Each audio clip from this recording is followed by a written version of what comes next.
What is up, jabronis? This is another week of the Sodak Humpcast. This week we have cats doing karate, and as you can see, they've not grown any less adorable. That's February. We've got some very special guests this evening. Once again, Sodak Humpcast is always brought to you by Common Sense, the best gift shop in Sioux Falls. If you want to find some killer books, go and check them out. Monty Hagedorn, excellent human being. We're shooting from Cat House. On the couch, or the love seat, we've got Frank Huerta, guitar player of Flux. Jake Carlson, no one knows what he does. Michael Dresch, I'm not going to say. proprietor of Cat House Studios. And Nick Edward Thomas. Stay underground, my friend. All right, Nicholas. We've got him on the couch as well. We're jumping into a Humpcast, kids. Hi, guys. Hi, Donnie. So, this week it's very exciting. We're shooting, obviously, not on a couch or not in Jake's little house. Well, not on the same couch. Yeah. Not on the couch. I assume that everyone relates couches to my couch. I'm very excited. We've got some awesome guests. We've got a show coming up on Sunday. I'm probably going to post this tonight. I realize it's not Hump Day, but we missed last week, so whatever. We're going to have t-shirts coming out next week. I'm excited for that. We had a couple listeners that were out in Minneapolis, people I've never met. So, you know, since the inception of this ridiculous thing, Jibba Jabba, us jabbering, it's gone well. I mean, we've wasted a lot of hours. And so this is our 21st, I want to say, 21st. This is number 21, and they've averaged between an hour. We had one that was like, I think two and a half hours, like 2:23. No, it was like 2:23. We did a 2:23er. But other than that, they've usually been averaging around an hour to an hour and a half. So if you're really, really bored, lonely, sick, you have to make some trips, you have some places that you need to go, this is your ticket, because we're here to give you a taste of home. Maybe you're from South Dakota and you're stranded, you know, you're stranded somewhere and you're crying. Are you alone? Are you afraid? This is us here. We're here for you right now. In Wyoming? Yeah. Yeah. Or North Dakota, goddamn. Are you? Just be thankful. Still snow up there. Are you stuck in East St. Louis? You can see us from up there. It's pretty flat. Oh yeah, you're right. Absolutely. They're probably watching us through the window right now. Whatever. Yeah. So again, thanks for all the support over these last 20 episodes. Again, like I said, we're here at Cat House Studios, which is we'll just jump in with Mike. How long has Cat House Studios been an official thing? Since 2000. Since the year 2000. Yep. In the year 2000. Your flashlight? I do, actually. I think I have it here, though. What was happening before 2000 that led up to, you know, the whole Cat House empire? Well, I was recording, or trying to find somewhere to record a band I was in at the time, and the place we recorded previous to that just decided they weren't going to be in business anymore. So we were kind of left without a studio. And where was that? It was my friend's house. It used to be called Dairy Farm Studios. Why does that sound familiar? Is that the dude that went out and started Prairie? No. Oh, okay, something different. Okay. No, this is a guy named Brian Masick. He plays in a jazz group now called Brian Masick and Friends. I totally have heard that before. I heard that name before. Yep. And he was doing recording. He went to recording school back in late 80s. He also went to Musicians Institute out in LA back when they were back when it was Bass Institute of Technology instead of MIT. And he was recording the band I was in previously, and I was also in a band called Closet Monster with him back in the 90s. It's a great name for a band. Yeah. I remember seeing those flyers. Yeah. I wasn't old enough to go to shows at that point. I don't know if that dates you or not. I'm older than dirt. What was the band at the time that you were trying to get recorded at this dairy farm? It was a band called Swim. Oh, dude, you guys still kept going for a while after that. Yeah, we were together for about 10 years, I think. Yeah, but we were recording our second. We needed to record our second CD because we had 10, 12 songs, and didn't have anywhere to do it. So started doing some research. Found this thing called Pro Tools. Right. And God. In the inception of Pro Tools? Yeah, it was in the young, had to have 90s, been, late yeah. 90s, yeah. And Wow. Pro Tools was a lot different back then, let me tell you. I'll bet.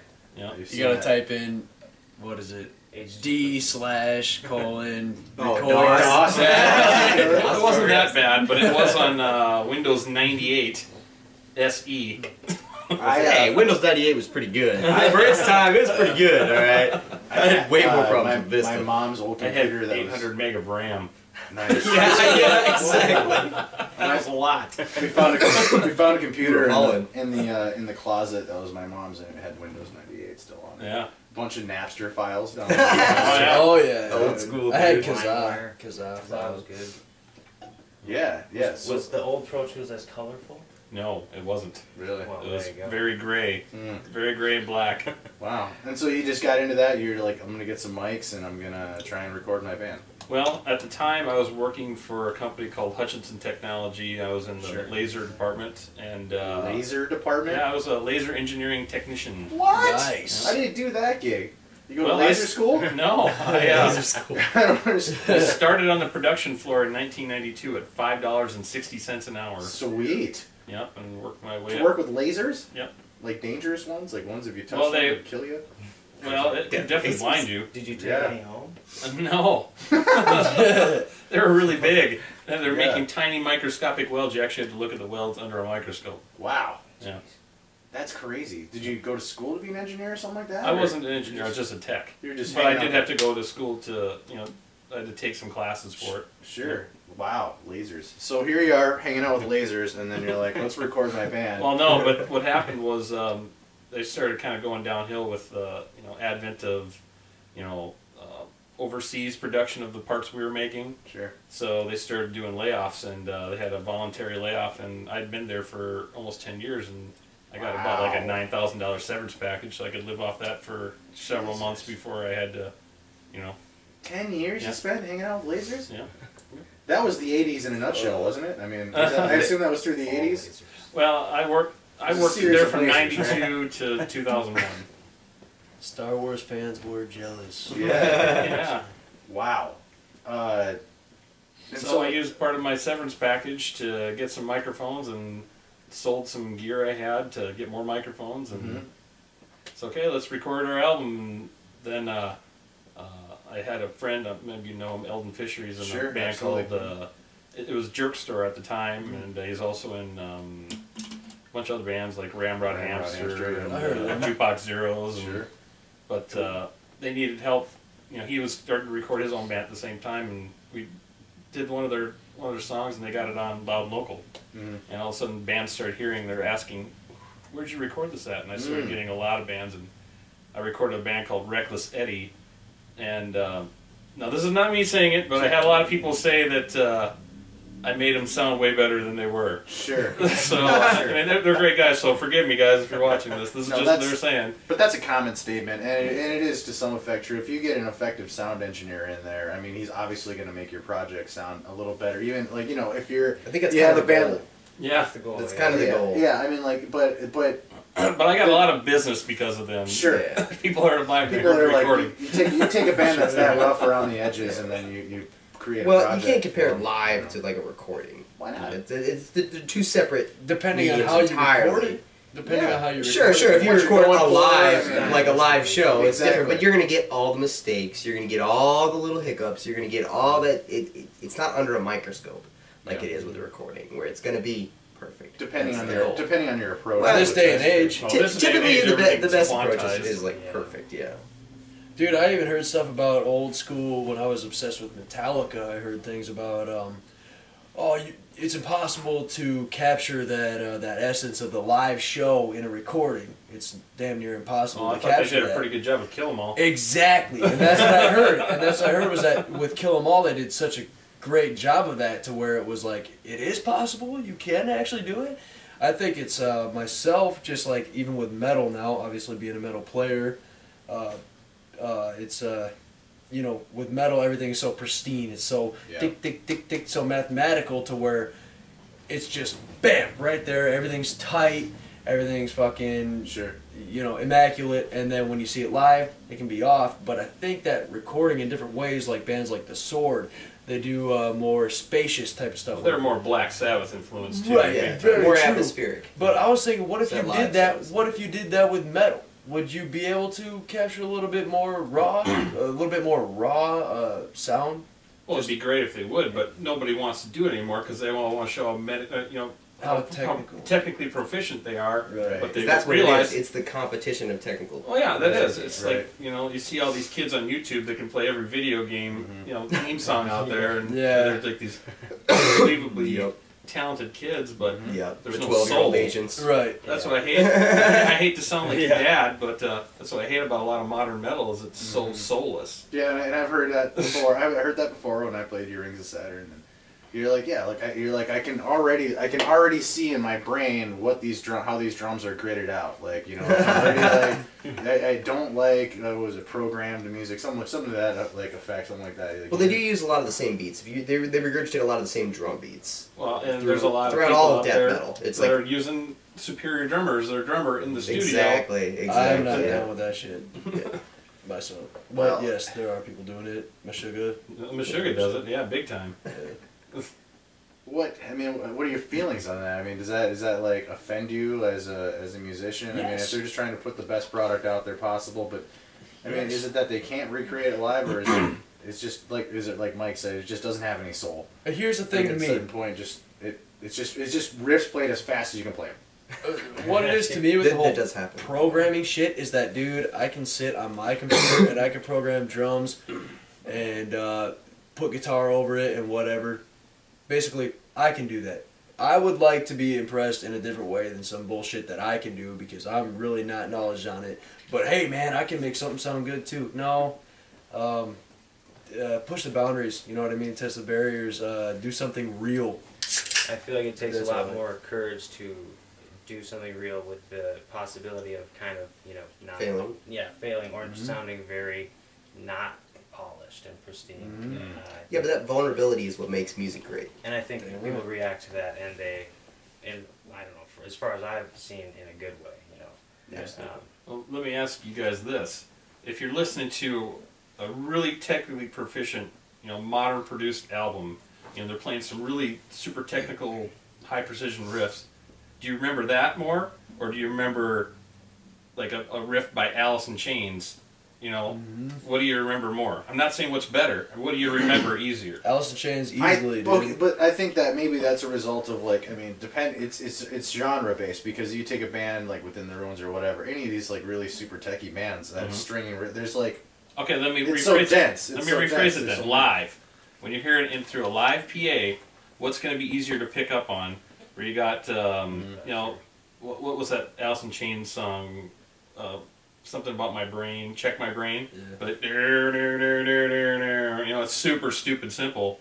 But were you going to remember that, or are you going to remember these super fast, technical parts that you can't dictate or hear all the different parts live? That's what I'm talking about. Is live. Exactly. Yeah. It's going to be harder to discern live. I would say that like within the same frame of time that you hear that one riff, like a band like Within the Ruins has already played like 8 different sections like within it. You know what I mean? And they're all awesome. So It's like, technically amazing. It is. Yeah. I mean, no doubt about it. Yeah. I'm gonna put it this way: you got your technical bands that are very cookie cutter, right? Very cookie cutter. I Anybody? don't know about No, dude, they're Come no, on. no, no, no, no. Animals is Creatively, they definitely No, push Animals more is leaders, no. boundaries. Here's the than- thing, than you the progressive. There's tons of progressive shit Dude, out no, there. get it. You got your cookie cutter and you got your staples, right? I would say that Animals as Leaders, Within the Ruins, Dying Fetus has their share too. Stuff like that to me is staples in metal. That's stuff that is Already been it's done? Already it's distinguished from what's normally done from the Yeah, cookie it's more cutter of a- bands. its own sound. But see, Mike is saying if you do a simple riff, say Junkhead, dun, dun, dun, dun, dun, awesome, great. But you listen to Within the Ruins, and they're taking metal and making it sound like a video game. That's unheard of, So Right. that's great. Right. Both sides of the spectrum are great. And if you want to talk live, how great can you pull it off live? If the guys are that tight, then awesome. Right, But if they right. suck, then it sucks. That also has a lot to do Yeah. with recording and how they record it. If you got 4 guitars going on, but there's only 2 of you, I mean, really, Right. you're pushing your boundaries of what See, you can I achieve don't live. mind that because to me, live is for a night, CDs are forever. You know. There you go. Yeah. Words of knowledge. Yeah. Actually, I saw, if you guys have heard of Southmouth, I think Southmouth recorded. Oh yeah. Speaking of which, I got a text from Haper. He wanted to be here, and he said since he wasn't able to be here, that we're welcome to berate him. And so I'm just All I can say is, I have a no couple- matter how vile you guys will get, if Haper would have been here, it would have taken it to a different level. Right. Every time. We get along pretty well with it. So I wrote down a few things for Haper. Right in. Haper, your glasses are so thick. No, I'm just kidding. I didn't actually write down any insults, but I wanted to. When you look at a map, people wave. What I'm saying is that with the whole metal thing, when we're getting back into that shit, I don't know. Can we at least like call it a wash or a draw, like to some extent? Like, I mean, yes, granted, some of it is maybe synthetic. I mean, to some extent, I mean, there are drummers that are taking that bass and drum music and they're actually like adapting to it. It's like people that took these beats, ran them through these computers, and sped them up, and then now we have these drummers that come along and they can actually do that. Especially with that. And heel you know what toe I shit. mean? And so like that, I mean, they're basically. Well, it's like athletes. I mean, you think about athletes nowadays versus athletes back in the 70s and 80s. Mhm. You know, they're getting bigger, faster, stronger. You know, the Yep. same thing equates Yep. with musical dexterity and Mhm. the things. You know, they expect to be able to do these things, Mm-hmm. but my feeling is there's a lot of personality that's gone in modern music. Everybody's taking their steroids. Well, it's not that. It's like you think about the 80s, and I'm not trying to say the 80s are the greatest or anything. I'm just using it as an example. He is. I'm actually more of a 90s kid, believe it or not. Nice. But you think about 80s lead guitar players in rock and metal. I could play you 3-4 notes of Eddie Van Halen solo. You know exactly who it is without anybody telling you who it is. Absolutely. I think that's the whole, regardless of genre, it's timeless. Mhm. There's a timeless quality versus, although it's technically mind-blowing, you know, a timeless riff that everyone He will wasn't always hum. technically mind-blowing. No, But he had he a wasn't. tone and a feel that could not be replicated Yeah, it's through like a anybody else's vibrato. guitar. Yeah. It's just licks you use, signature licks. But what I hear nowadays, it's like, you know, the guys from the 80s took all their riffs from the guys from the 70s. Guys from the 70s took it all from blues guys from the 60s and 50s. What these guys nowadays are taking it all from, you know, guys like Chris and Pelletieri and Yngwie Malmsteen, and, you know, they're trying to amp it up from that. And then when doing so... Petrucci, he's a big one. Oh, too. yeah, absolutely. Yeah. All He's a those, big one. you know, very Satriani. prolific guys. Oh, that's me. But I it's totally all steal kind from of- Satch. You know, you are what you eat. Exactly. And if you're not getting those blues guys from before, Exactly. you're not going to get maybe some of that element. Absolutely. I mean, I remember when I was learning how to play guitar, one of the things I worked on wasn't anything to do with scales. Nope. It was vibrato. Yep. It's Because- vibrato, yep, bends, intonation. Because your vibrato is what makes your signature sound you.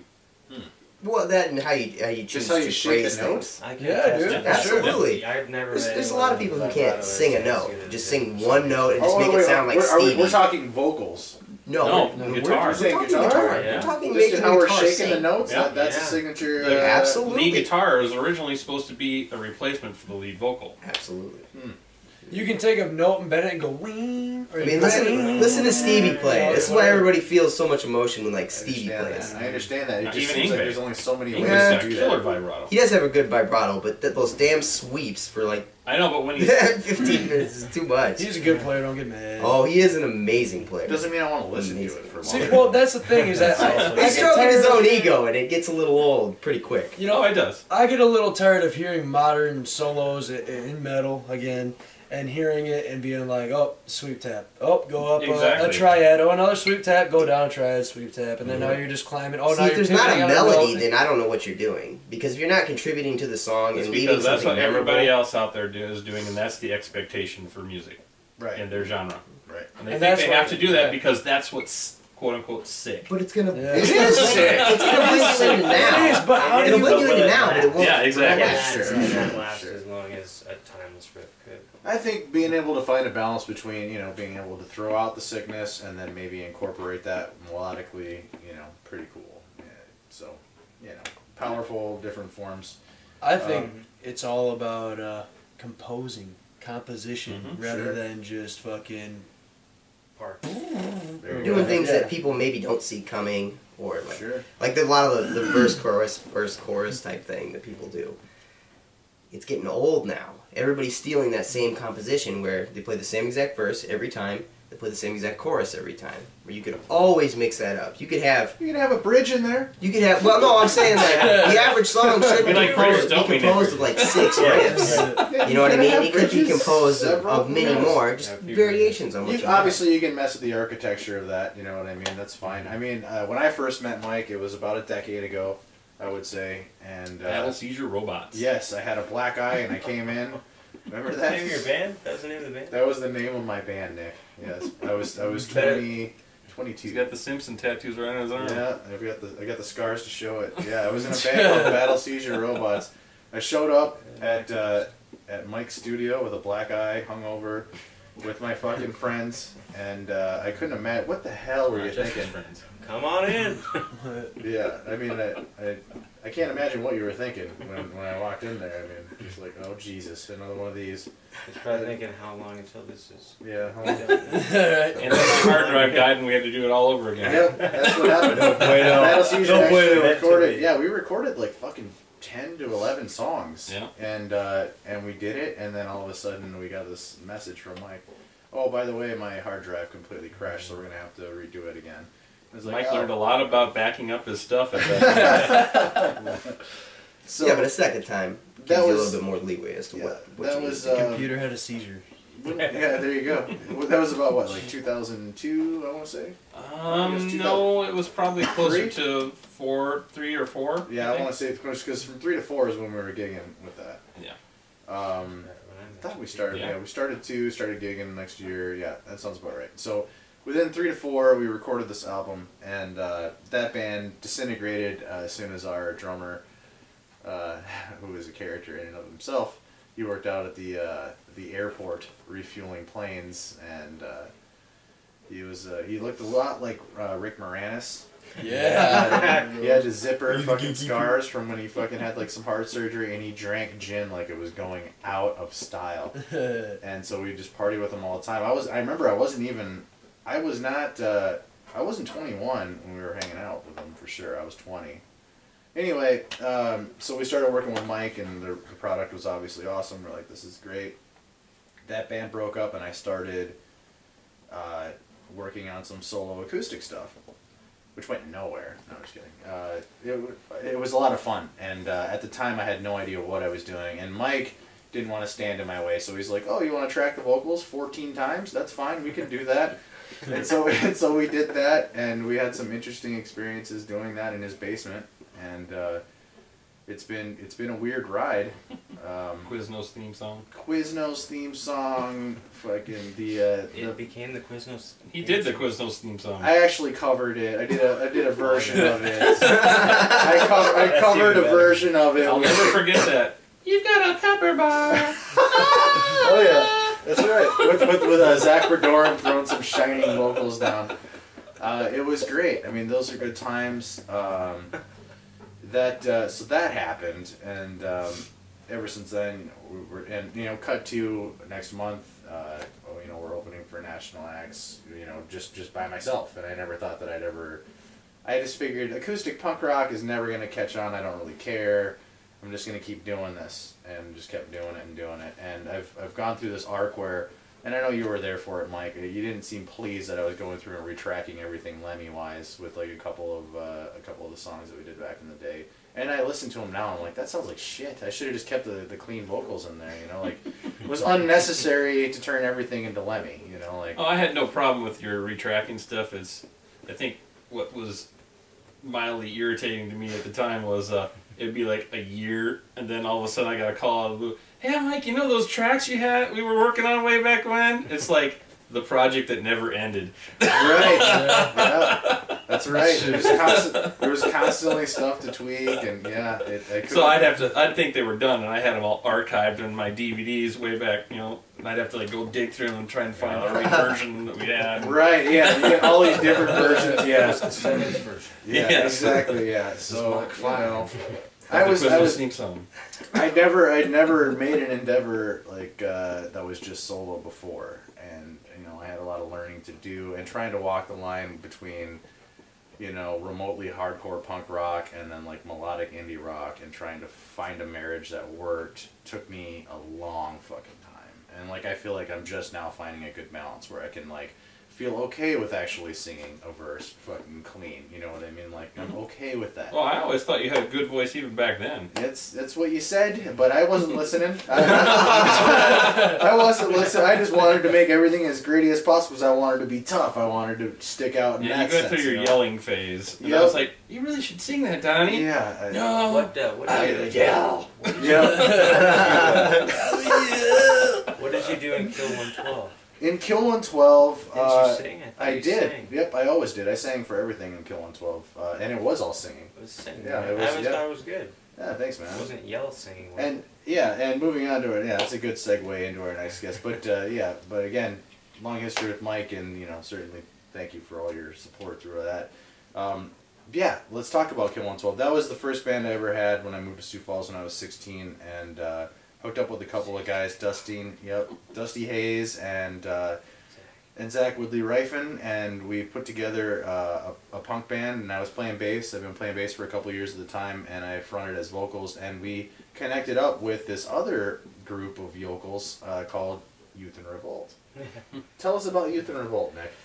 Youth in Revolt was much like your first band. It was my first band. I was 15 or 16. I had never played. I had like written maybe a couple songs. They weren't even songs. They were just.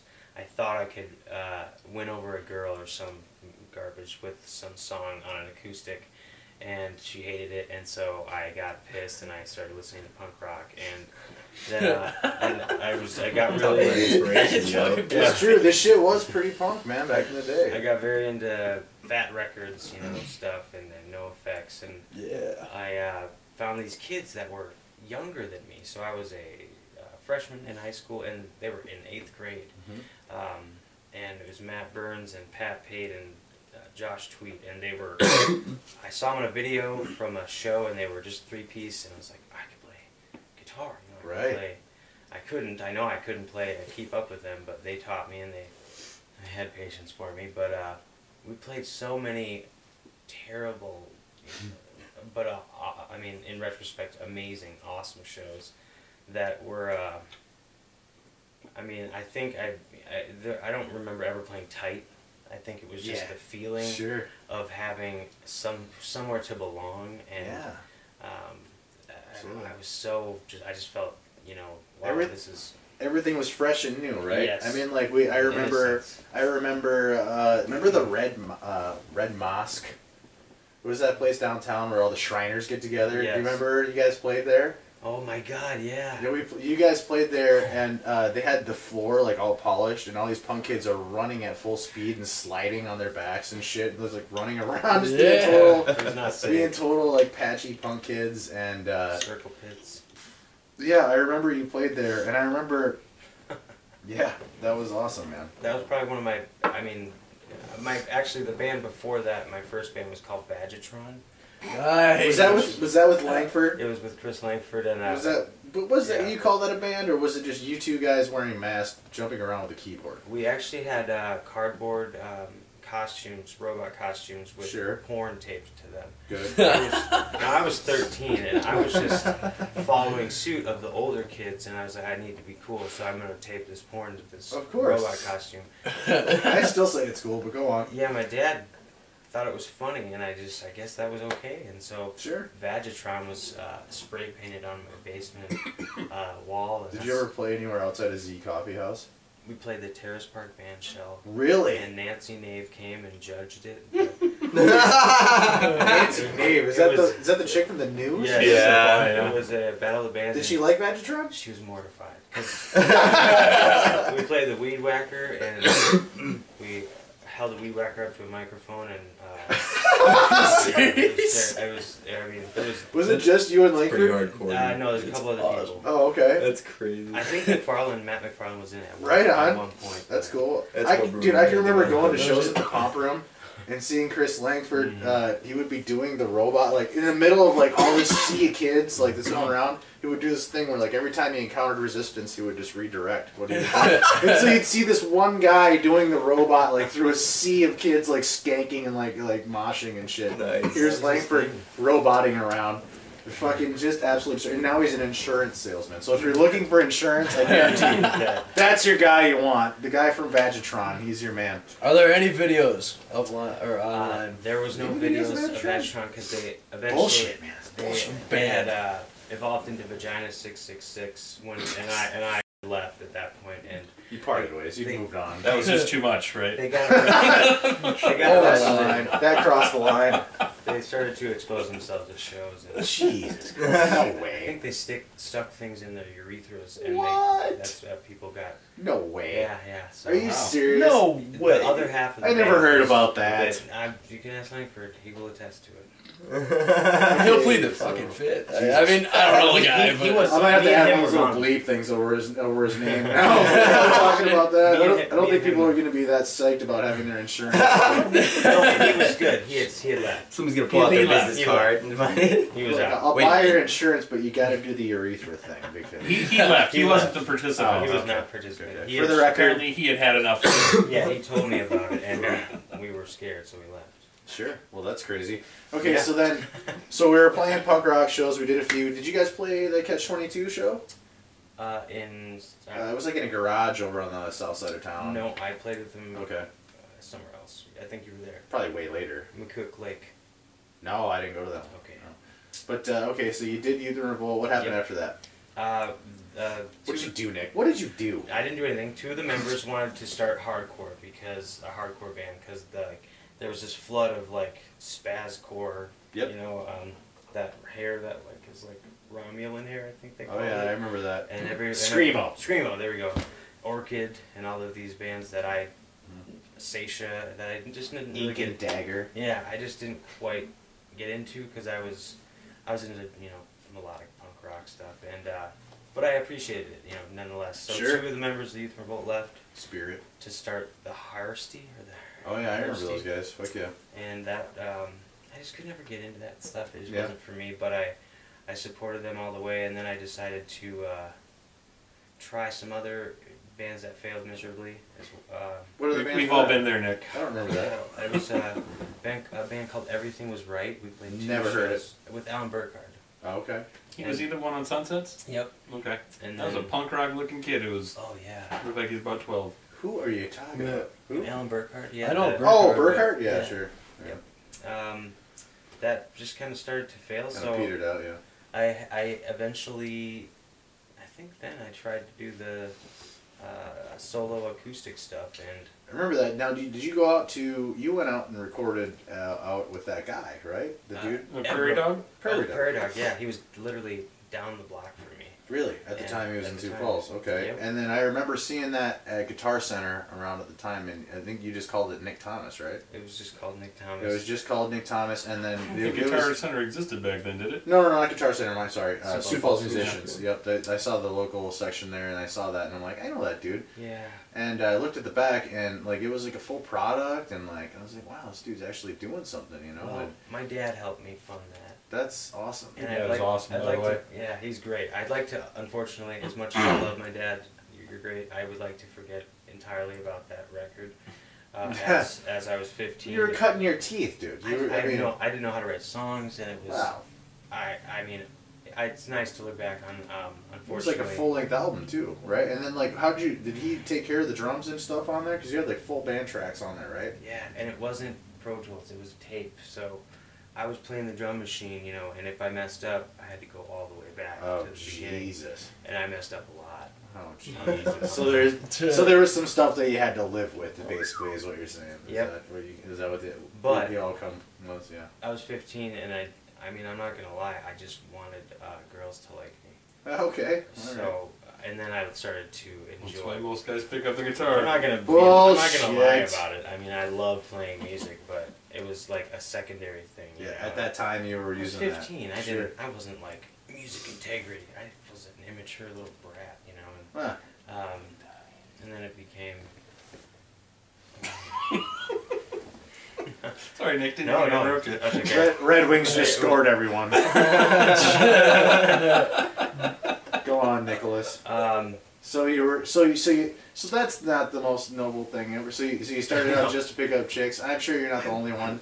I'm not good. I just I don't got feel obsessed. like I should lie about it. Well, that's fine. I got obsessed with it as soon as I picked up a bass. I was like, "Whoa, this thing feels cool," and I could never put it down ever since. Well, I don't see, even know why I started. after I got dumped, then it was like, well, actually, I do. Started I guess reinvesting in your I instrument. absolutely love this, and Sure. then I don't need girls. Then Right.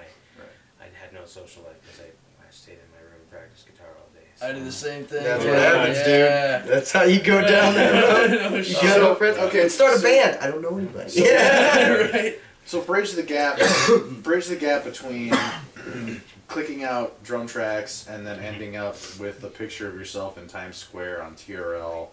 Fucking, No shit. like how does one go to the other? You know, because I sat back. Well, I'll just let you answer that. Jeez. MP3.com. It's mp3.com when dial-up was still going on. Fucking right, man. I had mail, and then I went to mp3.com, and I just tried everything I could. I remember sending out press kits, to labels, Sure. and I didn't get one response. Every once in a while, you got this automated letter that was, they had like, you suck, give it up, and then the check boxes next to it. And I got one that said like, it was alright, but don't quit your day job. And I was like, well, that's great, And I sent them off. Yeah, I sent them off 10 a week, and it was like, I just became this determined machine, and I just the only person that really was behind me was my dad, and it was like that underdog kind of thing, and Sure. a lot of people were like, And you fucking eventually got it. I got there. And you eventually fucking got it. And so it started out with what? What was the first one that got you? Was that what A something? What was that first label? 111. Yeah, I 111. got Brad Fischetti Brad from Fischetti. LFO. He was a boy band member. Yeah. He likes girls that wear Abercrombie and Fitch. Sure he does. And I had just left Nodes of Ranvier. I filled in on guitar to write a record, and these guys whipped me into shape to learn how to contents. play guitar. I still can't play guitar like I did on that album. So I left. That album was fucking awesome. What That's album my was that? favorite. Which Nodes one album. is that? The What one was with that? the guy? Self-titled. Self-titled. Oh, God. Yeah, the You strings play all guitar on that, huh? Yeah. He did some vocals on that bitch too. Dude, Donnie, you should grab me one of them. I'll spot you back. Fine. Sounds cool. I think Nick and Landon reminded me earlier today that I played on that album too. You did? I didn't know What are that. you playing? You play guitar too? I did a couple squeals. Really? Yeah. They didn't know how to fucking squeal? With vibrato. Well, it was a certain style of squeal, It's the 80s flair of squeal. Like the real high, shrill ones? Or Yeah, like, the ones with pretty heavy vibrato on, yeah. Sure. Somebody learned from you, dude. You gotta hear our Nintendo song. Oh my god. I do happen to fancy myself a squealer, Squeal aficionado. I could squeal in, a variety of fashions. Anyway, Donnie squealing. this isn't about me and my squealing abilities. Yes, it is. This is about...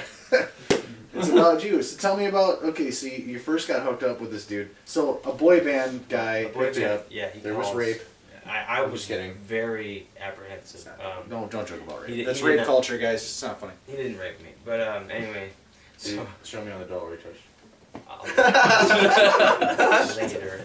So he calls, and it's the only person that responds to all of, this has been a year of press kits sending out Sure. different demos that Mike had recorded. Sure. And it just, I didn't have really much hope, but I was like, you're from where? And he's like, and he's from Orlando, obviously he has money, so all I'm thinking is he has the resources to get it out. Sure. Yep, and I didn't know how to do that, so Yeah, he got it out. he got it out there. And then, it was very bizarre. I'm not gonna lie. Yeah? It was, But it was that quick though. It was just that helping hand that kind of put you in that It's that position to quick. get signed to that label. And then at that time, did you have your band together? They you were been jamming with those guys yet? no, they were in Chronic Mass at a different band. Right, I remember Chronic. And I slowly, unfortunately, started Just started stealing musicians. stealing them. Tore apart Chronic Mass. That's Very Good. like a That is how gentleman. good bands are formed. They wanted to. Yeah, exactly. I just strongly Sure. suggested. See, but Nick, how did you do this if you sucked so bad? See, that was you know, He the thing. didn't suck. He No, never did. No. Okay, so in your head, you sucked. In Right. I'm always. Okay, so That's Nick professional. sucks Well, to Nick. do you think about those early recordings you were showing me, dude, of you guys covering Alice in That Chains? shit sucks. Okay, so that shit sucks, but you can hear all the potential that exists within it. Exactly. You know what I mean, like once you start expanding on that, and you get a little confidence, you get the right scenario, the right situation, Experience. Yeah, we're having a lot and of you fun. get the determination like this fucker did, and just kept going and driving and driving. Yeah.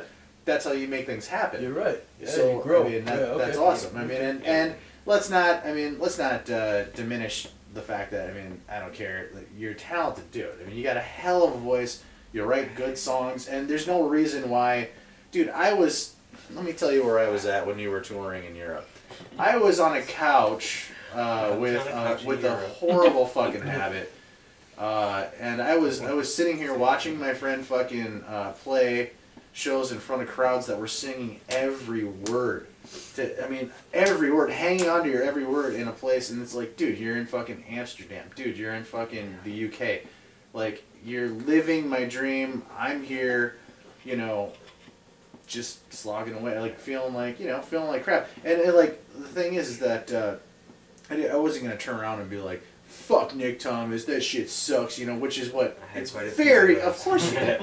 Of course you did. It's jealousy. And why, exactly. It happens. But I was jealous, but at the same time, I was equally proud because I know that we came out of the exact same scene, and we fucking both. It's just that let's be honest. I mean, we play different music.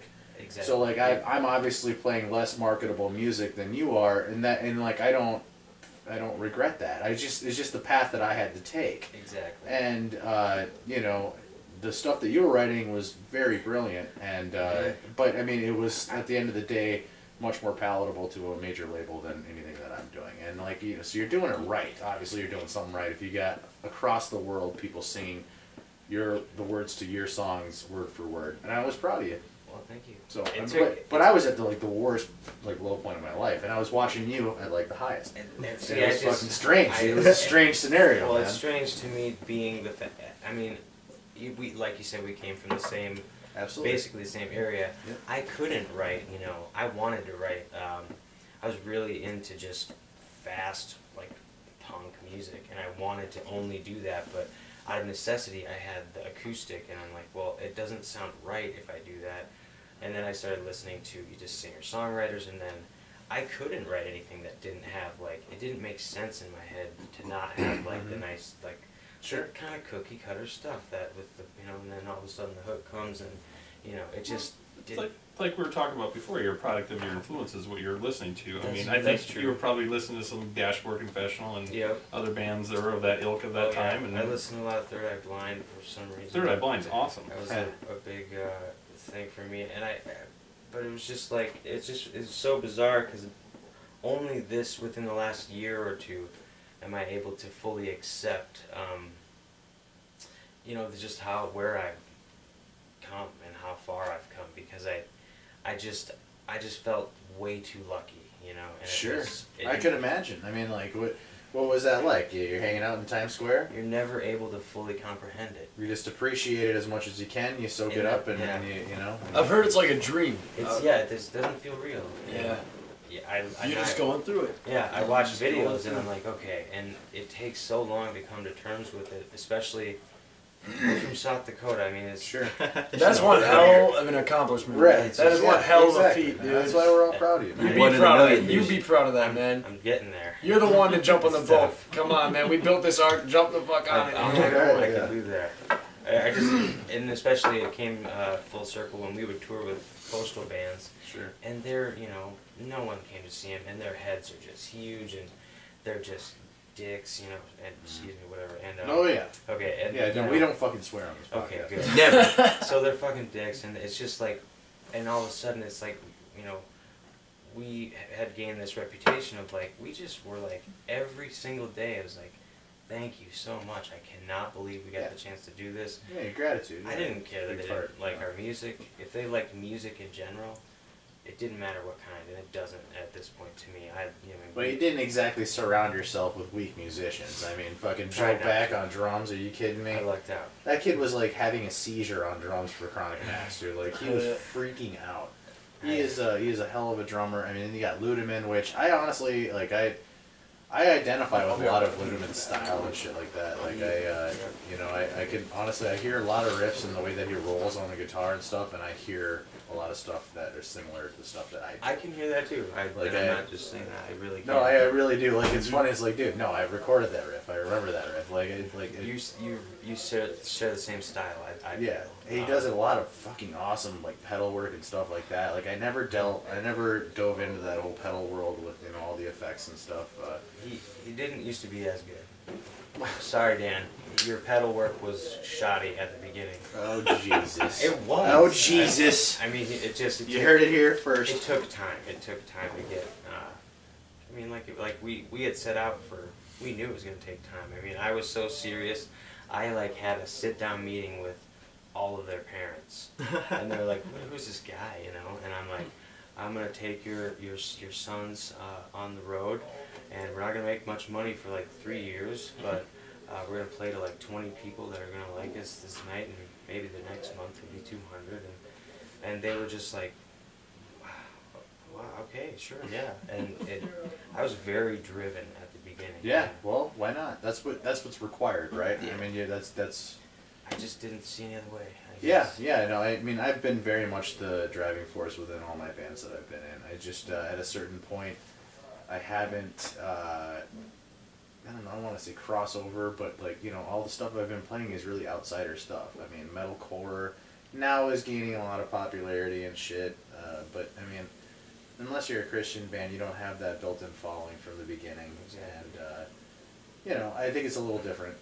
It is. But you know what? I don't want, like I said, I absolutely do not diminish any of the accomplishments that you made through determination, because you're working. Mm-hmm. You're gonna get 100 no's for every yes, and you're banging on those doors and you're making that shit happen. Sometimes life gets in the way, and you're not always able to devote that kind of amount of time to it. So, Yes. I mean, I think for anyone to hate on any of your accomplishments is absurd. Jealousy. It's not like you caught some random lucky break, and there was some gazillionaire that was like, I'll tell you what. I'll tell you, you're going to be a star. Yeah, you're gonna be a star. I remember playing to my girlfriend and a sound guy for 5 nights in a row. Oh yeah, they And love it. I was ecstatic. I was like, I'm not in Sioux Falls. I'm playing, and Do you remember that conversation we had out back of fucking Godfather's Pizza that one time? I don't know if you. Yeah, I know it's kind of a random thing, Yeah, I but think the I reason did. why I say that is because I just caught you the day before, or it was like the weekend before at the time Z Coffee House, and you had Hannah playing violin. Was Alan on bass?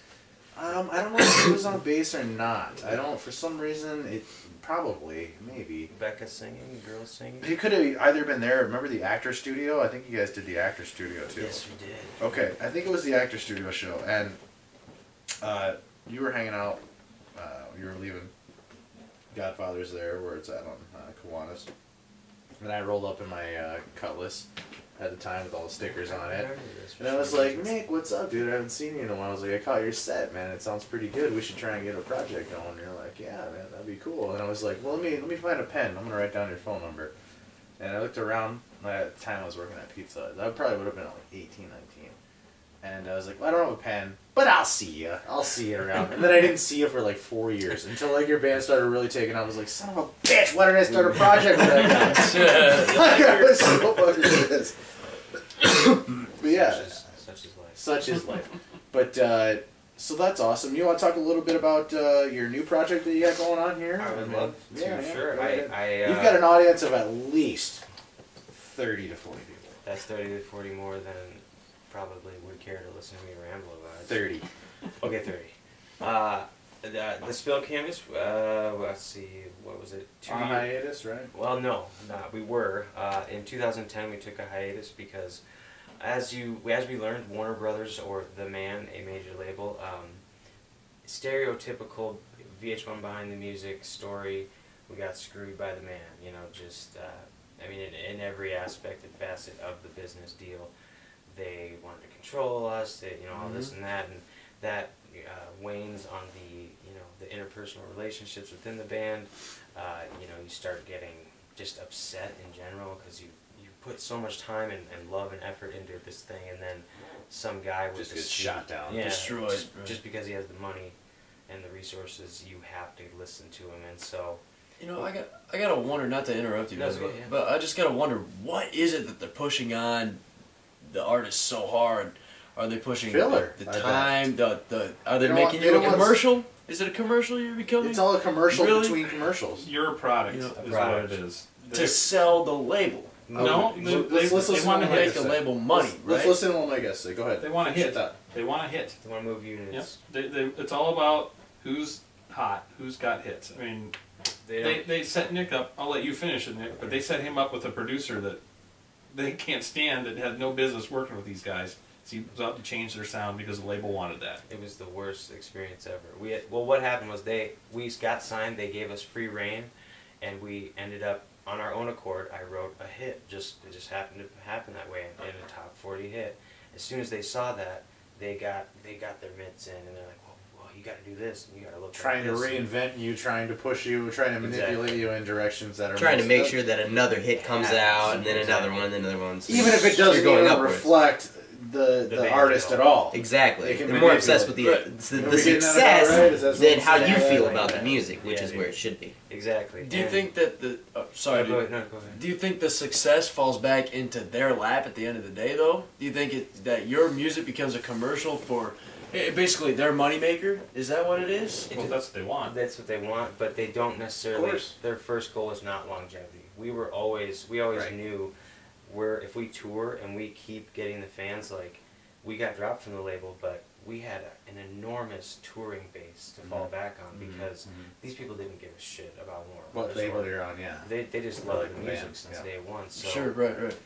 they don't care about longevity though. They just unless you're longevity on the charts. Would you know? say it's kind of a double-edged sword because you don't get the exposure without that kind of platform, and once you're on that platform, they're like, dance, monkey, dance a different way. I don't like that Yeah. way. Well, You know, I mean, like, so then it's up to you. At that point, sorry, what were you saying? I was gonna say, since the early '90s, as far as I can recall, record labels have not cared about career artists. They don't develop artists to be career artists. Nope. No, Like they did back in the '70s, '80s, and even early '90s. sure. It was all about. Now it's all about. If you don't have a hit in the first album, maybe 2 albums, you're gone.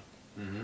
And I think I honestly, I think we barely missed the cusp on the first album. I mean, I don't think, if we didn't have that one, we would have been gone, And I wanted it that way in the first place. Isn't that just so crazy compared to the mentality of like an indie label like Deep Elm or like No Idea, So, where like they're supporting these artists who are just basically living out their dream just by being able to sustain themselves and go out and tour, share their music with people, grow as artists, make the best music possible, and you gain the exposure through that kind of legwork versus like being handed a major platform and they're like, this is how you're gonna do it.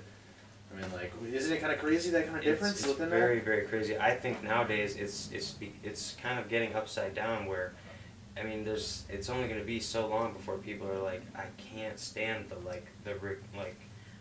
manufactured everything. Yes. Everything's regurgitated. Yeah. Yes, it is. I think it's already reached that point. It has.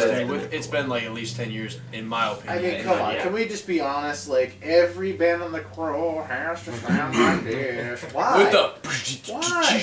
I don't understand. Like, I don't understand why everything has to operate within that framework in order to be marketable. Well, you know why the whole deal with career artists is gone? It's because back in the 70s you had albums, and towards the end of the 70s you had cassettes. And then towards the middle of the 80s you had CDs. I see where you're going. So basically what happened was every single person that bought, like, say, here's a really bad example, but I'm going to throw it out there anyways, that bought one of Boston's albums or one of Donna Summer's albums, Hey, I they love bought it on 3 different types of media. Sure. So the record company had this cash cow of, like, sales from. So You bought basically- every Neil Young album And on, now on you can cassette get and one vinyl. song. And now the And internet now you're happened. looking at And that. That's now why. the internet happened. That's why you have all these huge perceived huge people from back then because they had this artificial sales. The same people buying the same album 3 or 4 times on different media. The record companies have not been able to find a new version of CDs or anything that they can think of that's better than CDs. And that's why you don't have these artists anymore generating all this income. So now they're cutting into artists touring money now, and they aren't giving you the opportunity to be career artists, because if you don't have that hit, you're not making money for them. So they're moving on to the next thing. And that's why I've seen the theme of bands doing a lot more covers, because they're like, look, people just want to hear shit that sells, and they want to get that single. They want to capture that single and put it out there. And it's like, that's fine if you do it your own way. I mean, it's good. It's recognizable. It's obviously, you're more. I think. But there's no way around. I mean, Metallica. I think the industry is going to continue. No shit. Isn't it just going to continue to evolve just the way it's it has? And at a certain point, the internet will just make everything so accessible that the only way that you can appreciate a band is if they tour, and then you're right back to where you started from, because now you're putting in the legwork again. I feel like that's where it's going. I will say one good thing is about with you got your normal radio that we're driving around listening to 103.7, 95.7. That's what I listen to all that shit, right? That's all the choice I have, man. So that's 104. all I have. 104. Oh, well, okay, I'm gonna go ahead and dispel that. Anyway, so driving around listening to that, but see, the thing is, I'm really not even a fan of Pandora, just because whenever I listen, like if I type in a band, I kind of get the same bands to pop up. But there are the occasional band that I've never even heard of. Right. That comes on and I'm like, whoa, who's this? And then sure Isn't enough, that the I look point? into Isn't more. that the point, though? Exactly. So that's kind of a good thing. You're saying it's on too its own right mainstream, there. though, within Pandora. No, I'm saying that Pandora's got dig a deeper. double-edged sword. It's got the good side and the bad side. So I like that they're doing things kind of on a non-profit deal. It's free. But they are introducing new bands. That's awesome. But at the same time, they do circulate the shit that they're playing. Sure. Just like the radio. But, I mean, even if it seems like kind of with YouTube, if you want to find bands now, you got to search through such a sea of shit. Like such a sea, because there's just like this band. You never know what you're going to click on, which is a good thing. But then word of mouth is also 10 times stronger now. Like it's so much stronger. You don't even need a label. Not when you're going on fucking. You don't. Let's not get carried away. You need funding to make your shit happen. But you do need funding. In that regard, I'm in this, just real quick. I'm in the studio now on the second go round, using the platform Kickstarter.com, where fans or any supporter can donate money for, and what they do is they get they'll donate whatever amount of money, and they get a specific incentive, whether it be from a signed it's PBS. CD, signed CD to $1,000. You can come and hang out in the studio while we record it. And I didn't, we didn't. That would suck. Yeah, Is that the VIP package? That's the one I'm pledging at. What do we need? $200. You're a little late now. You ended a few days ago. I'm just gonna show up here and be like, that sounds like shit. You can come. What if we had a guy that showed up and did that? Kickstarter. We had done the last Spill Canvas record with that. We ended up, there's a pledge minimum that you set. If you don't meet that within the time frame, you do not get the money. Right. Each, for the last Spill record and this new Nick Thomas record, I had thought $15,000. Get everything, and you got to pay for all the incentives, all the shipping costs, everything. And you made it right away. We made $35,000 for Spill, and $32,000 just ended for Nick Thomas, and I label this, so it's nice. I got everything, There's a way. You're now doing to, fine, Dick. There's a way. You've got all that. I mean, you're. Yeah, but how much of that goes back towards the incentives? A lot of it goes back towards those paying for those incentives that you promised the people that have bid on it. There's Okay. vinyl, Sure. there's Okay. I mean, but at a certain point, you don't. I mean, I don't know. I guess I would never know what that's like. But to have a limitless, essentially a limitless budget for studio time, is pretty badass. I mean, like you could go through. I mean, every time that I've always recorded, that is the major component that I'm concerned about is, am I going to make this under budget? Because I only have this amount of money to operate within, and it's always been like $200-300. You know what I mean? Like, and I'm trying to crank out records with that. Now, you expand that to $2,000-3,000, that's going to be a different product. Exactly. And that's just the way the shit go. But I mean, like, you put in your work so you can draw that support from your fan base, and I wish you the best of luck with that. Absolutely. You know, I'm here to support you. Thank you. Speaking of which, we're gonna have this guy play an exclusive song just for us, just for the Humpcast. So we're gonna take a break. Yeah, it's we do it every Wednesday, Hump Day. No, this is the time when we hump you. Yes, this is a Humpcast. Right? Yeah, it's the Humpcast. Whatever. It gets pretty nasty. All right, so we're gonna take a break. We're gonna come back with an exclusive performance from Nick Thomas and Mike Willing. Would you be willing to do our riff of the day? We always have a riff of the day. A riff of the day. Yeah, we always do a riff of the day. I think he is. He was talking about this riff earlier. Yeah. So Really? yeah. Yeah. You know, I'll pull up my favorite riff. Beach tapping Okay. riff. You think about it. We're gonna get it figured out. I think I heard We'll that be right guy. back, kids. Who's playing guitar?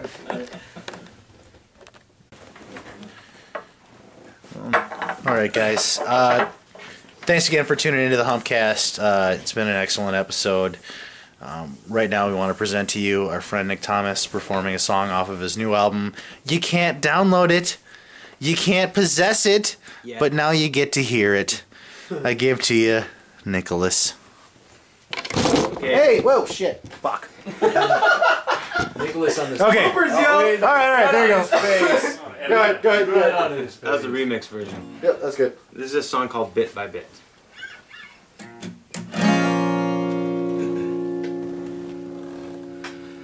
I beat his face in so hard in my dreams. A balance explodes in my delicate sleep. And it won't let go of me.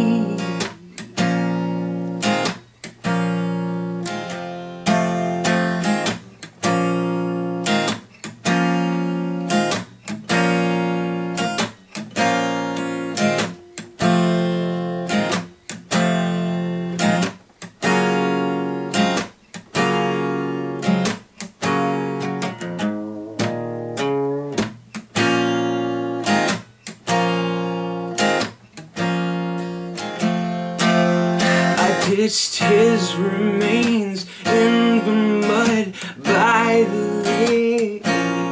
Only sitting off and blow my only hope away. Leave me in disarray.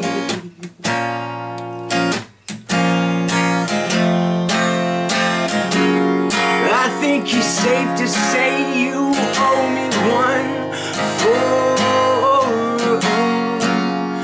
you've done. I'm sick and tired of this forgiveness thing. Far too familiar sting. I don't think I'll get used to it.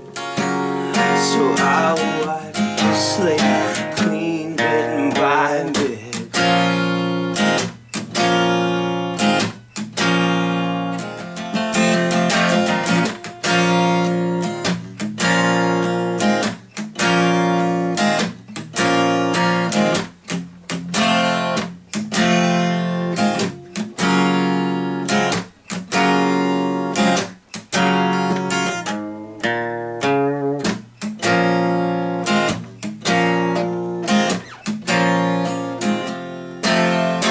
There's not enough drugs to settle my score, to help keep my disgust from expelling forth. But I'll take some more.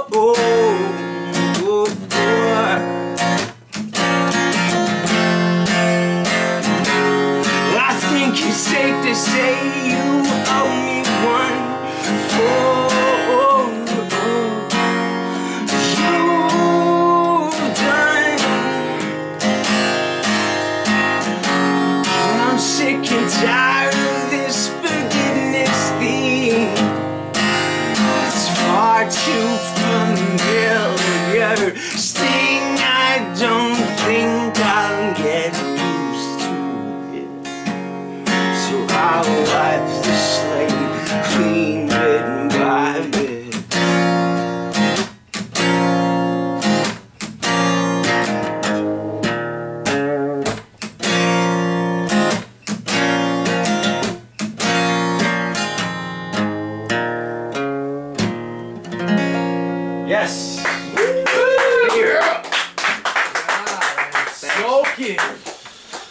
I'm moist. All right, so we're finishing up everything here on the Humpcast. We're gonna have Dresch finish us out with the riff of the day and the final commercial. Thanks, kids. Whoa. Bang, pow.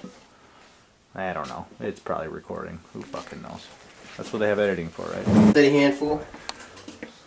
What's up, Brad? What's it? What the fuck was going on? Hey, just a little walkthrough. Yeah, we're doing the riff of the day. Looks We're just appetizing. walking right over. Hey, ayo.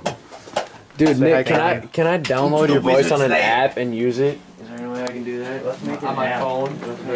Your phone is ringing right now. Oh, loudness. It is loudness. Riff of the day, kids. Humpcast style. Oh, Lord. Here we go. Let's see it. Well, if we're gonna do this right, we gotta put a delay on there. Uh-oh. There it is. Quadruple flashback by Now I'm scared. Wait, means reverb any day. It does. Or do a riff in E minor. All right.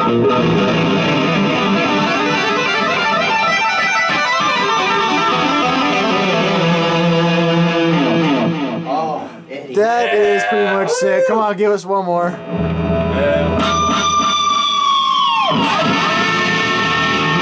I'm trying to do an elephant. The elephant? You ever done the yeah, elephant? Sure. There was totally.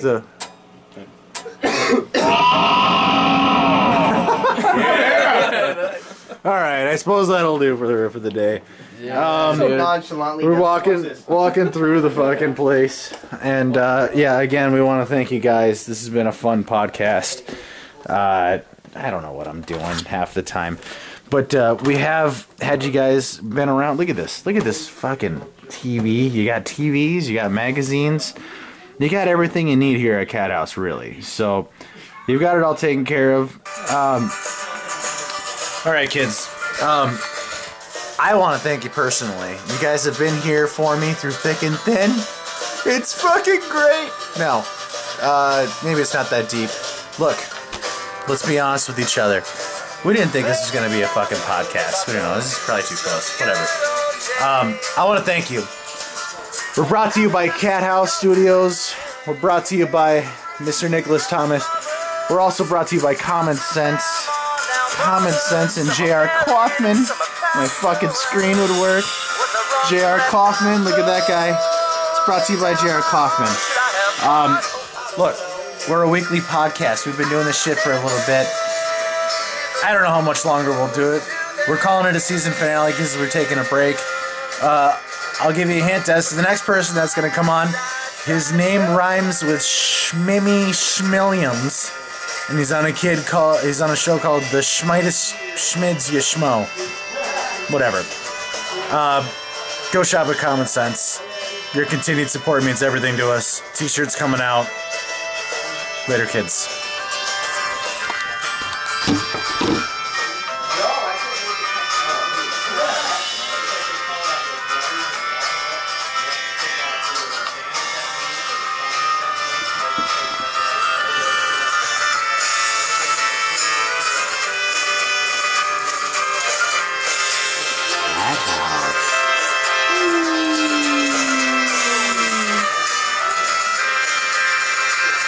Bye.